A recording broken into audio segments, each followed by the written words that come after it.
démarrer la parashat Chukat.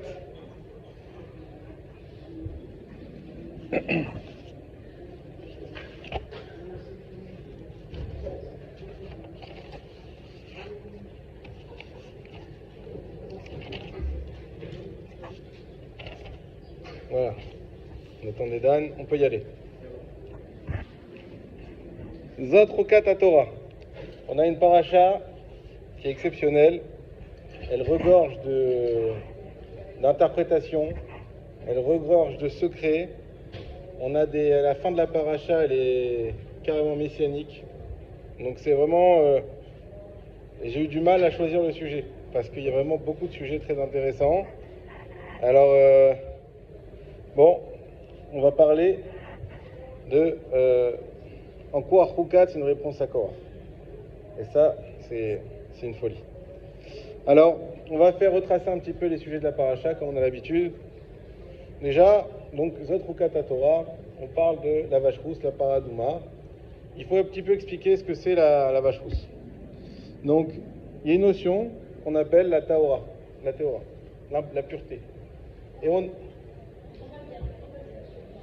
c'est à cause peut-être c'est à cause du masgan. Voilà, mais c'est pas grave, on va crier, il y a de la voix. Alors,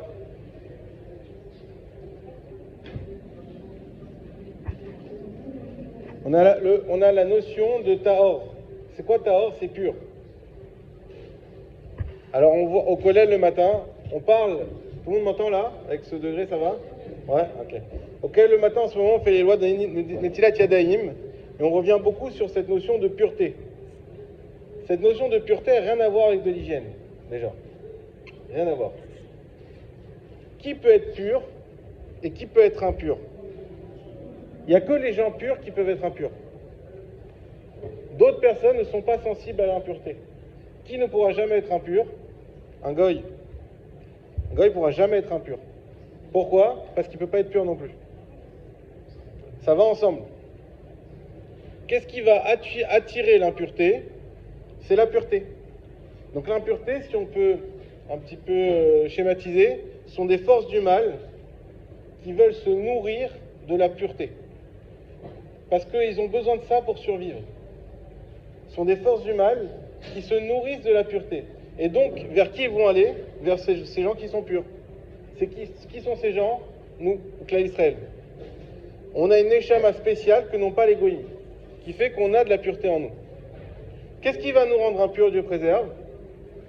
Eh bien, c'est tout ce qui est relié à la mort. Pourquoi? Parce que la mort, justement, c'est ce qui va faire que la neshama quitte le corps. C'est pour ça que le matin, on doit faire une Netilat Yadayim, parce que le matin, on a goûté à 1/60e de la mort. Comment? On a goûté à 1/60e de la mort, parce qu'en dormant, notre neshama, elle quitte un peu notre corps. Un tout petit peu. Et donc, on doit faire une Netilat Yadayim le matin. Pourquoi une femme aussi, elle peut être impure? Parce qu'elle a un potentiel de vie immense, qu'elle perd de manière cyclique, et donc elle devient impure. Pourquoi une personne qui est niftar, Dieu préserve, il devient impur? Ben parce qu'il était vivant, il était plein de vie, de neshama, son neshama est dans son corps, et ensuite son neshama quitte son corps, donc le corps, qui a encore une empreinte de pureté, alors tout de suite l'impureté va s'emparer du corps. Ça c'est la notion d'impureté. Et aussi une femme qui donne naissance. Pourquoi? Parce qu'elle avait une vie en elle. La vie va s'extérioriser, elle devient impure. Ça, c'est la notion de pureté. Et de quelle manière on peut guérir cette impureté? D'une seule manière, c'est la vache rousse. Alors, il y a le mikvé, vous avez raison. Le mikvé, c'est pour une impureté moindre. Mais il y a ce qu'on appelle avatouma. Il y a plusieurs degrés dans l'impureté. Et le plus haut degré, c'est avatouma. Avatouma, c'est l'impureté qui est liée à une personne qui est défunte. Et bien, si quelqu'un touche une personne défunte, ou même est dans un espace clos avec cette personne défunte, elle est contaminée par l'impureté, et elle ne peut guérir que par l'aspersion de la vache rousse.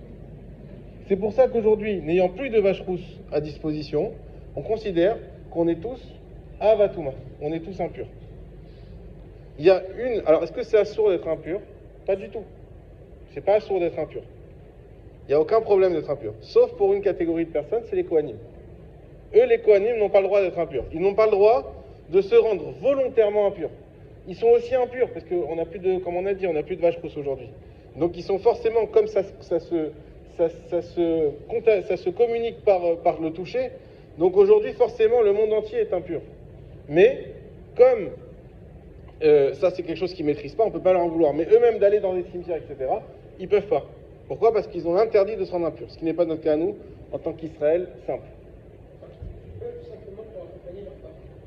Pour les parents, d'accord. Même ça, il y a des règles. Même ça, on ne peut pas s'approcher complètement, etc. Même ça, il y a des règles. Je sais pas, peut-être Dan. Des Kohanim médecins. Alors?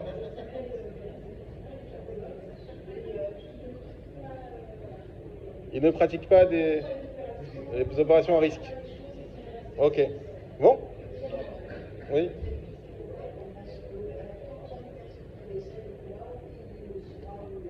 Un Kohen ne peut pas y aller.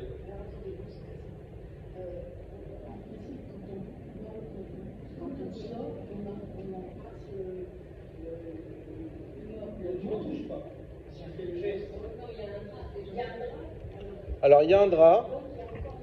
L'embrasser ou pas l'embrasser, ça c'est peut-être une coutume, mais ça change rien, parce qu'à partir du moment où on est dans la même maison que le corps, on est tous impurs. Voilà. Dans la pièce. Ouais. Dans la pièce, ça dépend comment c'est fait. Hein, tu rentres dans les détails après. Dans tous les cas, on est déjà impurs de base, donc ça ne change rien pour nous. Mais un Kohen ne pourra pas aller. Oui.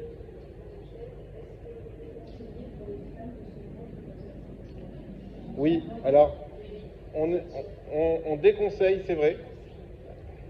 C'est déconseillé par la Kabbalah, pas par la halakha. D'après la halakha, il n'y a aucun problème. D'après la Kabbalah, on évite, surtout si la femme aussi est enceinte.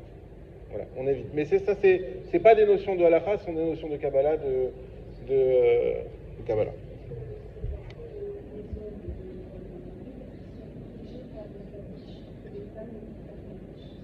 Ok, j'avais jamais entendu ça. Ok. Razak. Donc ça, c'est la notion de pureté qui était important à développer dans ce contexte-là. Ensuite, on va parler aussi de, malheureusement, la mort de Myriam. La mort de Myriam. Et juste après ça, le peuple va se plaindre, on n'a pas d'eau. Pourquoi? Parce que le puits, comme on l'appelle le puits de Myriam, était là grâce au srout de Myriam, grâce au mérite de Myriam. Donc quand Myriam est décédée, le puits a arrêté d'être là. Il y a la fameuse histoire avec Moshe Rabbeinu et Aaron, on oublie de le dire des fois, auquel Dieu a parlé et leur a dit « il faut que vous parliez au rocher ». Et on sait que Moshe, malheureusement, ne va pas parler au rocher, mais il va le frapper à 2 reprises. Suite à ça, Hachem dit « comme toi, comme vous, Moshe et Aaron ». Alors, pourquoi Aaron, le pauvre, il n'a rien fait, mais il est inclus dedans. « Comme vous deux, vous n'avez pas eu foi en moi, comme j'avais demandé ». Alors, il a frappé, mais le rocher a quand même donné de l'eau. Le miracle est intervenu. Mais malgré tout, ça n'a pas été fait comme Hachem, donc ça c'est tout un inyan. Comme vous ne m'avez pas écouté, vous ne rentrez pas en Israël. Ça, c'est le décret qui a été fait dans cette paracha qui est très dure. On a ensuite le moment où on va se présenter devant Édom, devant le royaume d'Édom, et le clan Israël va dire à Édom, laissez-nous passer s'il vous plaît, pour aller plus vite, pour arriver plus vite en Israël. Que va répondre Édom? Même pas en rêve. Et ils sont venus, il y a écrit avec les épées à la main. Comment le clan Israël s'est présenté à Édom? Ils leur ont dit, nous avons prié et Dieu nous a sauvés d'Égypte. Alors il ne faut pas oublier que Édom, on se rappelle, c'est le frère d'Israël, c'est Esav. Et donc eux, ils ont été séparés, comme on a vu dans les parachutes de Bereshit, ils ont été séparés à un moment donné, ils repassent par là, ils voient un peuple frère, et il leur dit, regardez, depuis qu'on s'est quitté, si vous vous posiez la question où on est passé, on était en Égypte, on était esclaves, on a prié, Dieu nous a sauvés, maintenant on doit aller en Israël, laissez-nous passer par chez vous. Et ils ont rajouté un argument commercial. Ils ont dit, regardez, on est plusieurs millions, on s'engage à ne pas prendre du puits de Myriam, donc qui était revenu entre-temps, et on s'engage à ne pas manger la manne, tout le temps on sera chez vous pour consommer ce que vos commerçants proposent. Donc on va archi-consommer, d'accord? Un client de 1 million de personnes qui passe, c'est pendant sûrement plusieurs jours, c'est vraiment un argument de poids. Edom a sorti son épée. Rashi nous dit, puisque le clan Israël a donné l'argument de la prière à Kol Kol Yaakov, va Yadaim et Esav. Eux, ils ont dit, nous, on a la voix de Yaakov, laissez-nous passer. Et eux lui ont répondu, nous, on a la main d'Esav, on a l'épée d'Esav. Si vous passez, sachez qu'on va utiliser notre épée. Et donc, ils n'ont pas insisté. Et suite à cela, la mort d'Aaron est intervenue. Rashi nous dit pourquoi Aaron il est mort à ce moment-là, à cause de la rencontre avec Édom. Incroyable. À cause de la rencontre avec Édom, Aaron il est mort. Et quel rapport? C'est la mauvaise influence qu'a eu Édom. Ce peu de contact qu'il y a eu entre Édom et Israël, ils ont eu une influence néfaste sur le clan d'Israël qui a fait que Aaron a dû partir, a dû quitter ce monde. Alors tout le monde pose la question, et notamment il y a le Rav Schneur qui parle là-dessus. Il dit mais ils n'ont rien fait, eux, ils ont juste demandé à passer. Ils n'ont pas voulu se mélanger à Édom, ils n'ont pas voulu quoi que ce soit, c'était juste pour passer. Eh bien il répond comme ça. Il dit de même que Édom était prêt à perdre beaucoup d'argent, parce qu'ils ont dit même si vous allez dépenser des millions, on ne veut pas de votre argent, vous ne passez pas par chez nous. Pourquoi? Parce qu'Édom avait peur de l'influence positive du clan d'Israël. On ne veut pas devenir bien, on ne veut pas avoir cette morale, on ne veut pas de tout ça. Gardez ça chez vous. En aucun cas, vous passez par chez nous. Et ils étaient prêts à perdre énormément d'argent pour ça. Eh bien, Israël aurait dû être prêt à perdre du temps et à faire le tour, plutôt que subir l'influence, aussi minime soit-elle, de Édom. Quoi? Ils ont fait comme ça. Après, ils sont passés par Amon et Moab. Là, ils ont fait la guerre. Édom, ils n'ont pas fait la guerre. Édom, ils ont contourné. Ils auraient pu passer directement par Édom, comme ça. Non, Édom sont sortis avec les armes. Ils ont dit, ok, on n'entre pas. Parce que Esav, encore une fois, il avait cette bracha de l'épée. Donc Israël avait peur de combattre Édom, qui était dans son territoire. Ce n'était pas le territoire d'Israël. Donc il n'y avait pas de guerre à mener.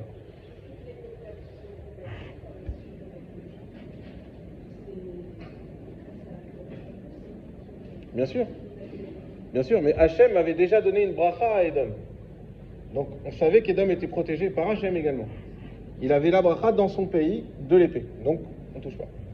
Et effectivement, il y a eu ensuite d'autres guerres avec Sichon, avec aussi Og Melech Habashan à la fin de la paracha. Og Melech Habashan qui était un géant, et Dieu leur a dit n'ayez pas peur, ils ont combattu, ils ont gagné. Ça c'est le résumé de la paracha.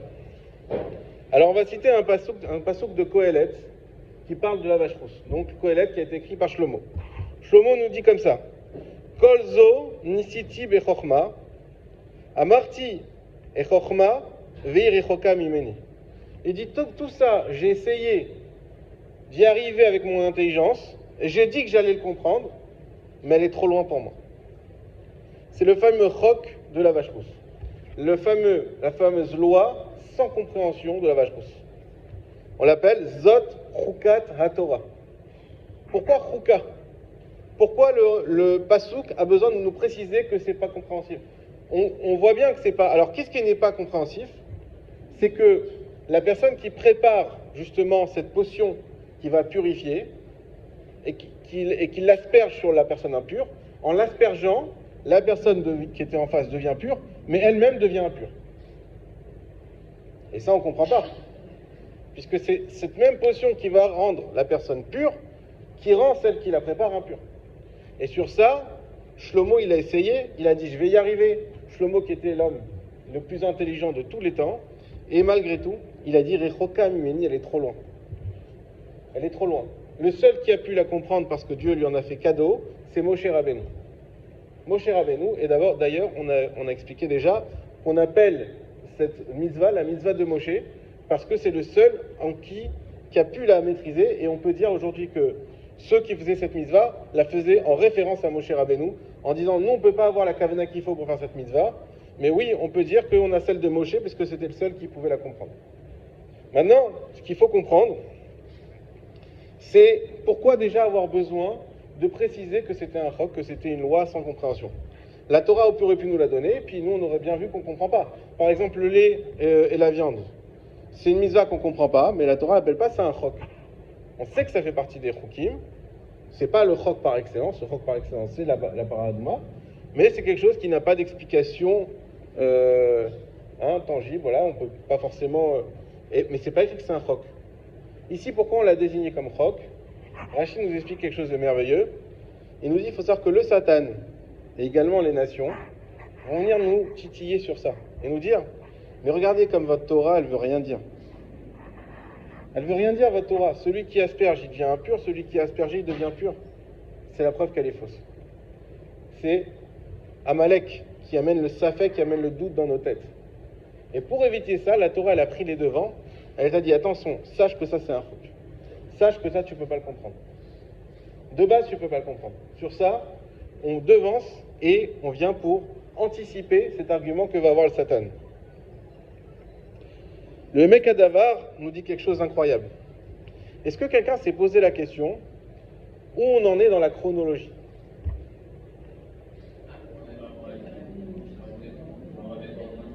On va bientôt rentrer en Israël. Où on était à Korach? La deuxième année. Donc, hein?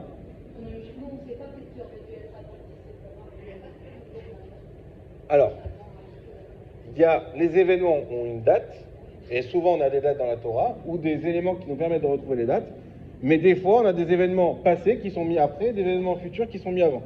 Exactement. Maintenant là, ce qu'on sait, c'est que Korach, donc juste avant, c'était en 2450, la deuxième année de la sortie d'Égypte. Et là, on est la 39e année dans le désert, donc juste avant d'entrer en Israël. C'est-à-dire qu'on a fait un saut. On a fait un saut de 37 ans, depuis la paracha de Korach jusqu'à la paracha de Roukat. Le Mekadavar nous dit une chose. Il nous dit, mais vous croyez que c'est à ce moment-là que la loi de la Paradouma a été donnée? Jamais de la vie. Quand est-ce qu'on a eu déjà besoin de la Paradouma?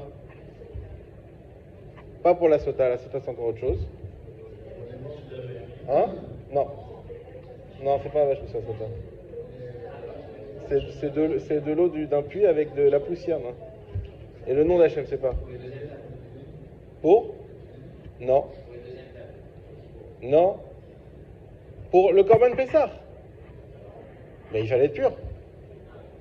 Le Korban Pessah, pour le faire, il fallait être pur. Le premier Korban Pessah qu'on a fait, c'était donc la deuxième année de la sortie d'Égypte. Pas celui qu'on a fait en sortant d'Égypte, ça c'était pas les lois du Korban Pessah, c'était autre chose. Le premier Korban Pessah qu'on a fait, donc avec les lois du Korban Pessah, c'était dans le désert, 1 an après la sortie d'Égypte, quand on a fêté le premier Pessah. En disant, l'année dernière, on est sorti d'Égypte, on fait le Korban Pessah. Mais pour faire le Korban Pessah, il fallait être pur. Et chaque année, quand on faisait le Korban Pessah, tout le monde passait à la purification. Et donc, ils ont déjà eu besoin de la vache rousse à ce moment-là. Donc, ça fait déjà 39 ans qu'on a déjà fait une vache rousse. Pourquoi on nous en parle que maintenant? Si. Mais comme, t'as raison, mais comme on sait que l'impureté, comme on dit, elle se transmet très facilement, donc, quoi qu'il arrive, avant de faire un korban pour un peuple, le seul korban que le peuple entier faisait, c'était le korban Pessah. Et donc, on purifiait tout le monde pour être sûr que tout le monde puisse faire le korban Pessah comme il faut. Toujours. Je sais pas, bonne question. Voilà. Pessah Chéni, on avait, c'est vrai, Nathan. C'est vrai. Mais voilà. Donc en tout cas, il y avait cette idée qu'on avait déjà eu la Paradouma déjà bien avant. Alors pourquoi on nous en parle maintenant?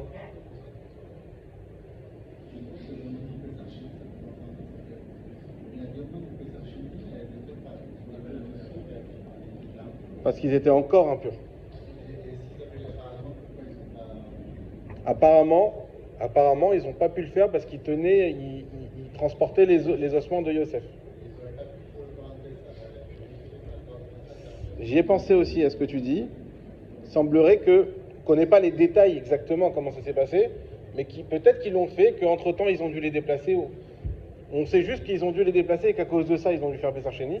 Mais tu as raison que la question se pose.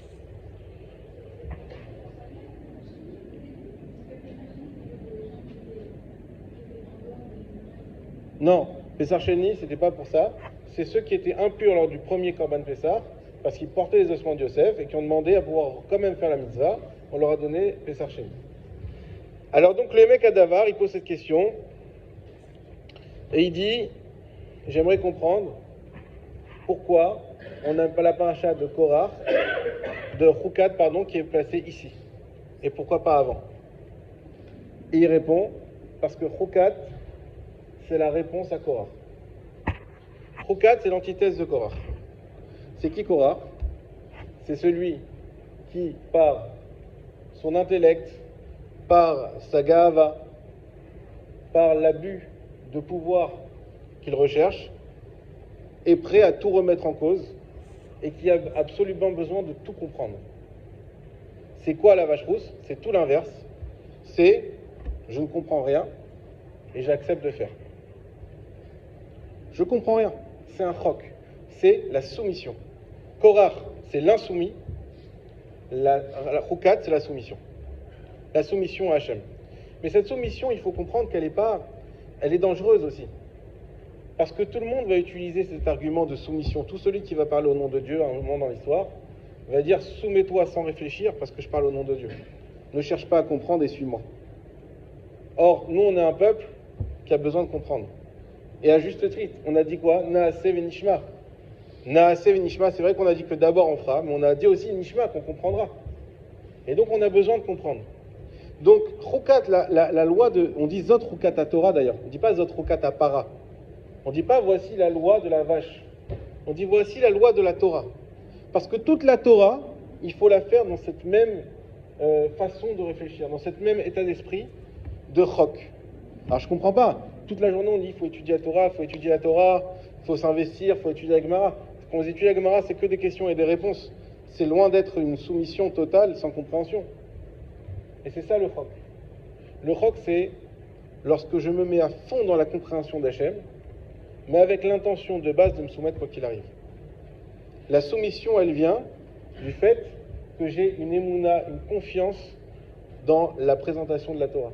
J'ai une confiance que c'est quelque chose qui va être bénéfique pour moi. J'ai une confiance que la parole d'Hachem et des Chachamim, il y a ce qu'on appelle la émouna Chachamim, c'est une parole qui est émette, qui est juste et qui a été transmise de génération en génération. Et avec cette vision-là, je vais étudier ma Torah et je vais avoir une étude qui est une étude bénéfique. Comme la Gemara le dit, la Torah elle peut sam chaim et sam mavet, Dieu préserve. La Torah elle peut être un élixir de vie ou un poison mortel. Cette même Torah qui peut être un élixir de vie peut être un poison mortel. Parce que si je viens l'étudier avec l'intention de la contredire, avec l'intention de trouver des arguments pour pouvoir décrédibiliser les rabbanim, je vais trouver. Je vais réussir parce qu'on sait, à forba va à forba des coups là-bas. Comme on a déjà expliqué, tu peux la retourner, tu vas tout trouver dans la Torah. Tu peux réussir à trouver des contre-arguments, tu peux réussir. Parce que quand tu vas avec un mauvais esprit, elle devient samavette. Et donc le chok, ça ne veut pas dire d'être bête et sans aucun esprit critique. Pas du tout. Un juif, il a toujours de l'esprit critique. Il doit toujours réfléchir et c'est ça qui fait un juif. Mais comment? Il doit réfléchir avec un esprit saint. On parle de pureté ici. L'esprit aussi doit être pur. C'est quoi l'esprit saint? C'est de base, c'est la soumission à Hachem. C'est ce que Korach, il n'a pas eu. Korach, il n'est pas venu avec un esprit saint. Vaikar Korach, on a déjà expliqué la semaine dernière, il est venu pour prendre. Il est venu avec l'intention de posséder. Il n'est pas venu avec l'intention de faire du bien à la Keïla. On en avait longuement parlé. Et c'est ça la soumission dans Chukat. Maintenant, il y a quelque chose qui est excellent. On finira là-dessus pour la paracha. Je me suis toujours dit que Chukat et Korach, on dirait que c'est presque le même mot. C'est presque le même mot. Chukat, le chet, on le retrouve dans Korach. Le kouf, on le retrouve dans Korach. Et il y a juste une différence entre le chaf, le chukat, le tav et le resh. C'est la seule différence. Et même en plus, ils sont des mots de 3 lettres. Et en plus de ça, les deux, on peut l'écrire avec un vav en plus. Chukat, on peut écrire un vav après le chet, et Korach après le kouf. Donc il y a une seule différence, et c'est des mots qui se ressemblent énormément. Alors vous savez qu'il y a un livre qui a été écrit par Rabbi Akiva, qui donne la signification de chaque lettre. C'est un livre incroyable que j'ai découvert en préparant ce cours. Et alors, on a une Gemara dans Menachot qui nous dit que Moshe Rabbeinu, il va vouloir aller voir dans l'avenir, voir comment la Torah elle va être étudiée. Et à un moment, il voit Rabbi Akiva, il sent une puissance énorme. Il demande à Hachem d'arrêter le passage éclair dans le temps et de le faire asseoir dans la yeshiva de Rabbi Akiva. Et Moshe, il s'assoit. Il entend comment Rabbi Akiva, non seulement il arrivait à interpréter chaque lettre, mais il arrivait même à interpréter les tagim, c'est-à-dire les couronnes qu'il y a sur les lettres. Et Moshe, il comprend pas le shiur. Il est tellement puissant ce shiur qu'il comprend pas. Il dit, mais pourquoi tu me donnes la Torah à moi? C'est à lui qu'il faut donner la Torah. Et Dieu lui répond, ça c'est pas ton problème, ça c'est moi, je sais ce que je fais. Et à un moment donné, pendant le shiur, et Moshe se sent très très mal, il se sent complètement dévalorisé. Et à un moment donné, pendant le shiur, il y a un élève qui pose une question à Rabbi Akiva, et Rabbi Akiva lui répond, Halacha les Moshe Misinaï. Ça c'est certaines lois, on dit Halacha les Moshe Misinaï, on le voit au Kollel, c'est une loi qui a été donnée directement de Moshe. Quand Moshe il a entendu ça, ça l'a apaisé, et il a pu revenir. La fin un peu tragique, on en reparlera peut-être dans les 3 semaines. En tout cas, on voit que Rabbi Akiva, il avait cette force d'interpréter les lettres. Et bien, le Resh, il interprète, et il nous dit quelque chose de fou. Il dit, le Resh, il a une double consonance. Resh, c'est Rosh. C'est la tête, c'est ce qui représente la royauté d'Akadosh Baruch Hu. Mais Resh, c'est aussi le Ra, le Racha. Riv, c'est la dispute. Donc le Resh, il représente également tout le côté négatif qu'on peut retrouver dans la Torah. Et il nous dit qu'en réalité, quand vous faites Tav, qui est la lettre qu'il y a dans Chukat et qu'il n'y a pas dans Korach, moins Resh, qui est la lettre qu'il y a dans Korach et pas dans Chukat, Tav c'est 400, Resh c'est 200, 400 moins 200, ça fait 200. Il nous reste un Resh. C'est-à-dire que ce Resh-là, c'est la différence entre Chukat et Korach. C'est-à-dire que Korach, il avait cette possibilité-là de choisir son camp. Il aurait pu être à la roche, comme on dit à la roche, vélo les anaves, il aurait pu au contraire être un rachat.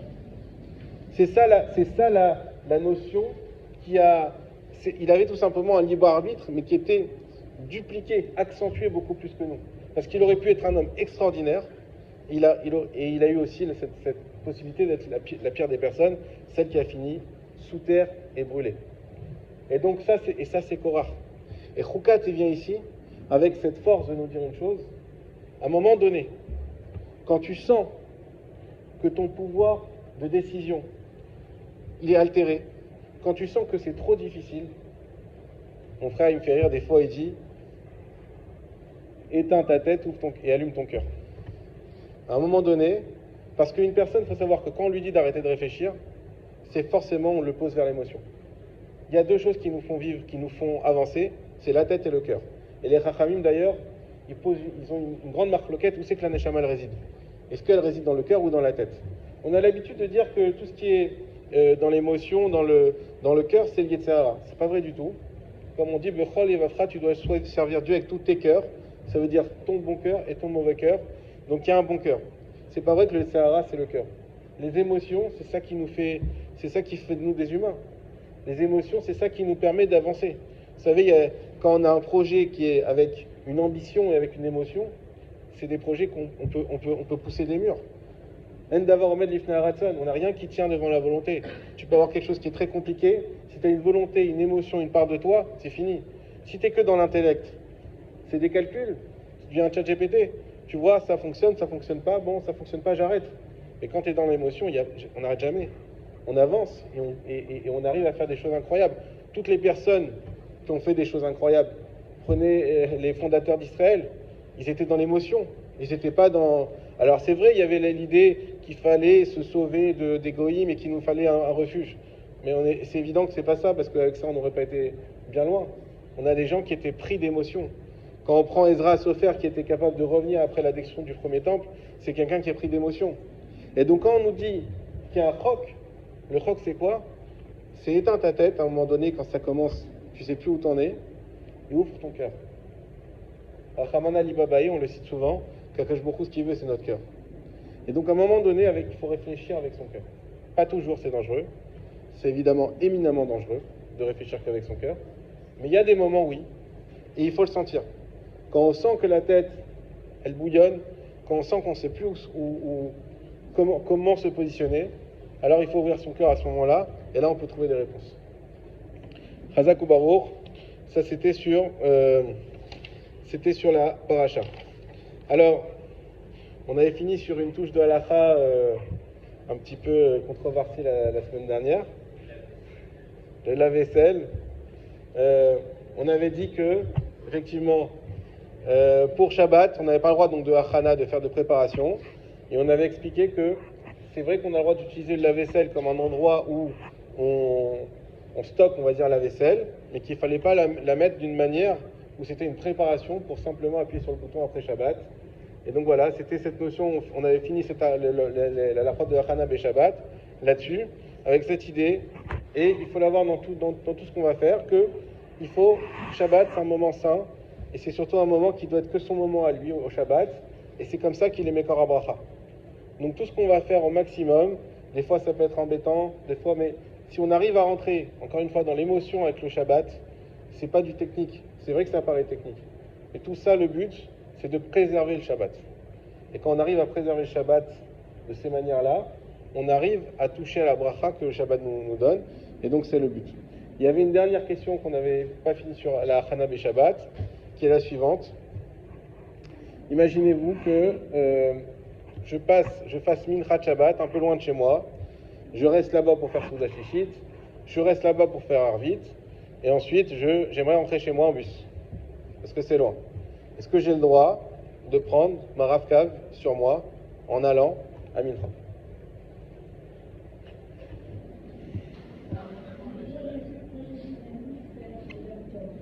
Yom Tov.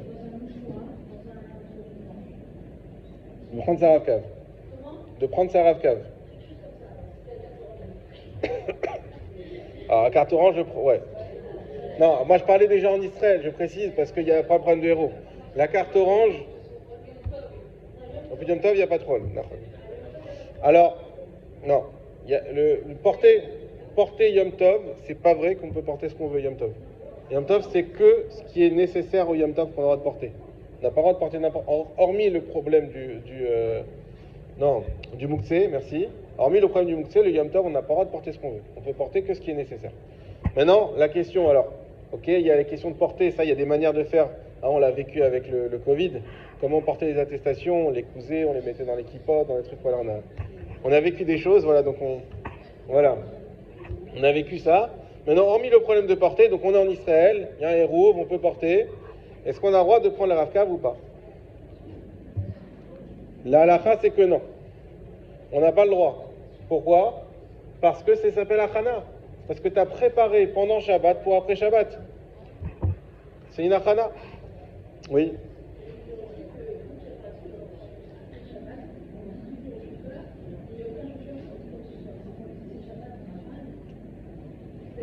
De toute façon, c'est pas le chauffeur qui paye, mais il s'en fout. Ouais. Non, alors après, il faut faire attention parce que par rapport à l'État, il y a un problème il faut payer. Donc, il faudrait payer 2 fois après Shabbat. Alors, il faudrait prendre une autre carte sans la photo pour vous permettre de payer pour le Motzei Shabbat. Ah, quoique non, si vous avez un... Rovji, c'est inclus dedans. C'est pour le mois, alors j'ai rien dit. Ouais, là c'est bon. Là c'est bon. Nachon. C'est vrai. Chazak ou Baruch. Avant de conclure ce chapitre-là et de commencer un nouveau chapitre, il y a aussi la question du talit. Est-ce qu'on a le droit de plier son talit le Shabbat matin?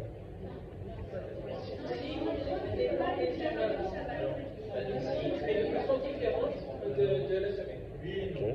Ah. Il y a eu non, il y a eu oui et il y a oui et non. Oui, non et stop. Ah, d'accord.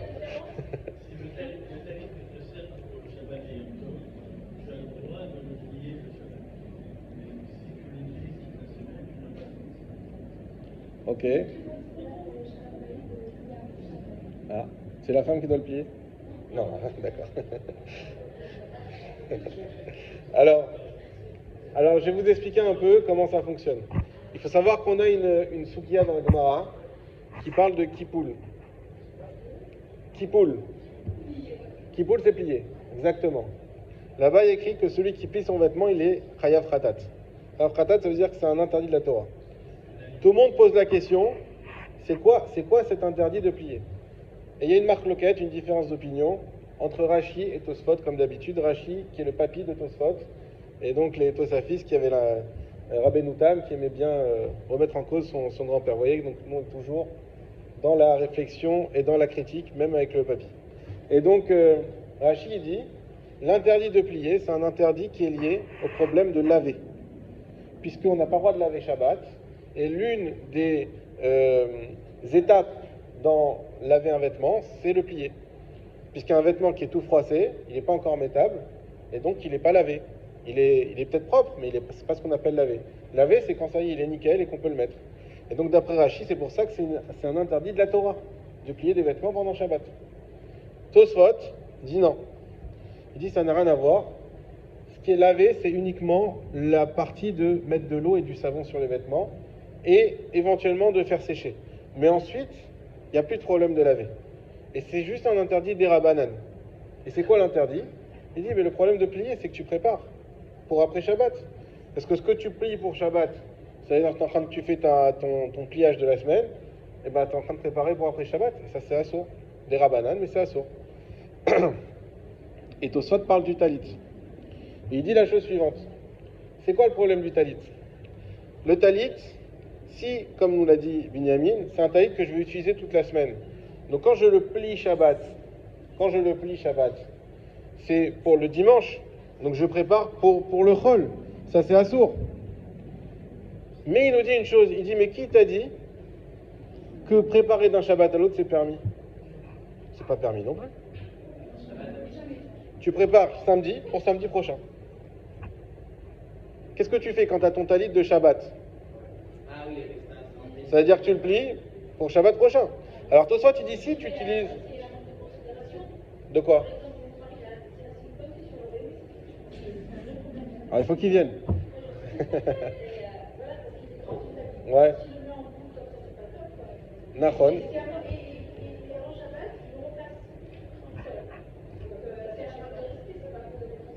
Très bien, très bien.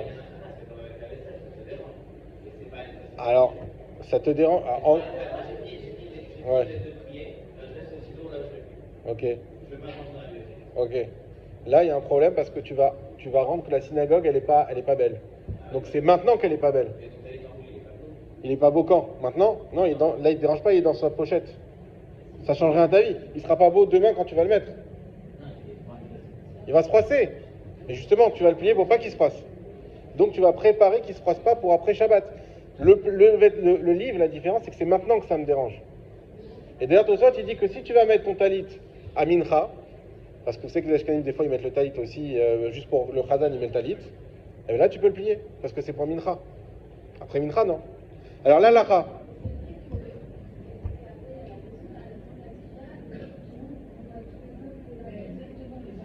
Alors la règle est la suivante, ne croyez pas ce que vous voyez, sinon on est foutu. Il y a beaucoup d'erreurs, ça c'est comme ça. Mais j'ai pas fini, j'ai pas donné la halakha encore. Non, j'ai pas donné la halakha. Là je vous ai donné les tenants et les aboutissants. Maintenant la halakha est la suivante.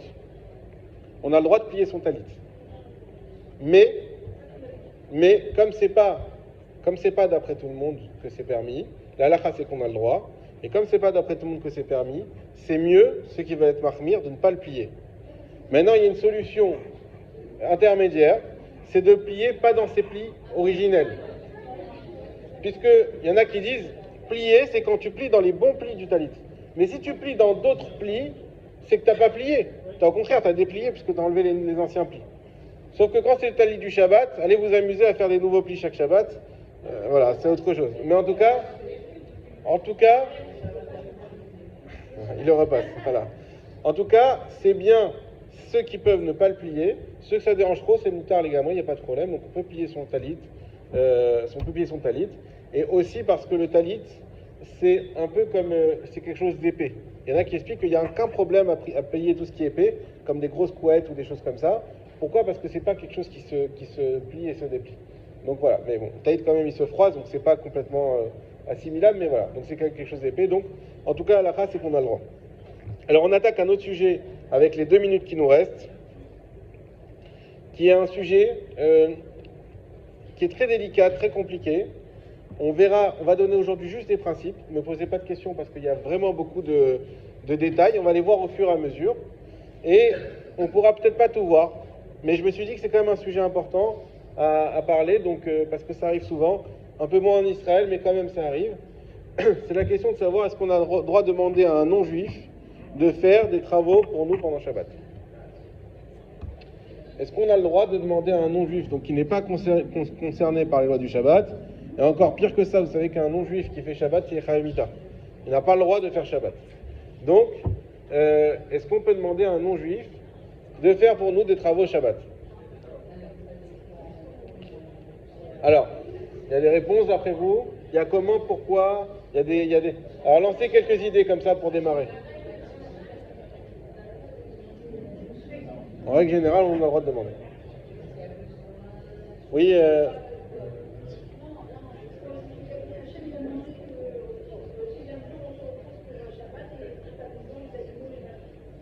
les animaux, la maison et les non-juifs.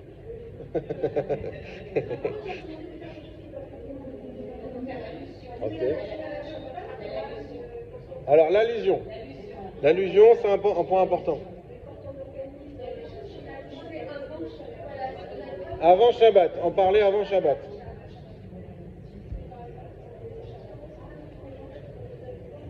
Si c'est pour des enfants. Ok, alors ces notions-là, essayez de les retenir pour le cours prochain, on verra. Alors le principe, c'est que c'est assourd de demander à un non-juif de faire pour nous une melacha pendant Shabbat. Pourquoi? Franchement, quel rapport? C'est un non-juif. La halakha, c'est que c'est assourd de demander à un non-juif, il est interdit de demander à un non-juif de faire pour nous des travaux pendant Shabbat. Il y a une divergence d'opinion sur pourquoi, et est-ce que c'est interdit par les Chachamim ou par la Torah. La Torah, elle a dit que pendant 6 jours, aucun travail ne sera fait. De là, les Chachamim disent ne sera fait, on n'a pas dit que toi tu feras pas.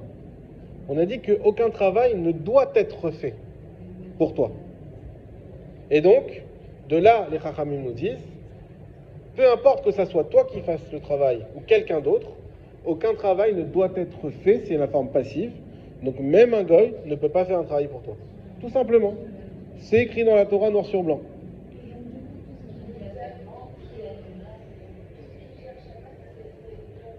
Il y aura plusieurs cours sur ce point-là. Au fur et à mesure, ça va s'éclaircir. Mais je donne déjà les principes. Or, il y a une marloquette dans les Chachamim, une divergence d'opinion. Est-ce que, quand on dit qu'il y a ce passouk qui est une source, c'est une vraie source et donc c'est un interdit de la Torah et point à la ligne, ou est-ce que c'est simplement une asmarta? Une asmarta, c'est quoi? C'est quand les Chachamim font une xéra, donc les Chachamim décident d'ajouter une loi, et qu'ils trouvent une allusion à cette loi dans la Torah. Comme les Chachamim savent que nous, on n'aime pas trop avoir des lois en plus, donc ils aiment bien avoir un appui dans la Torah à ce qu'ils disent. Même si c'est pas ce que voulait dire la Torah, mais simplement c'est ce qu'on appelle une asmarta, un appui. Et donc il y en a qui disent que non, en réalité, et c'est comme ça la halakha, d'après la Torah on aurait eu le droit, mais les Chachamim ont interdit, et ils ont une asmarta, c'est ce pasuk. Alors la question revient, pourquoi les Chachamim ont interdit? Sur ça il y a 2 réponses, et on finira dessus.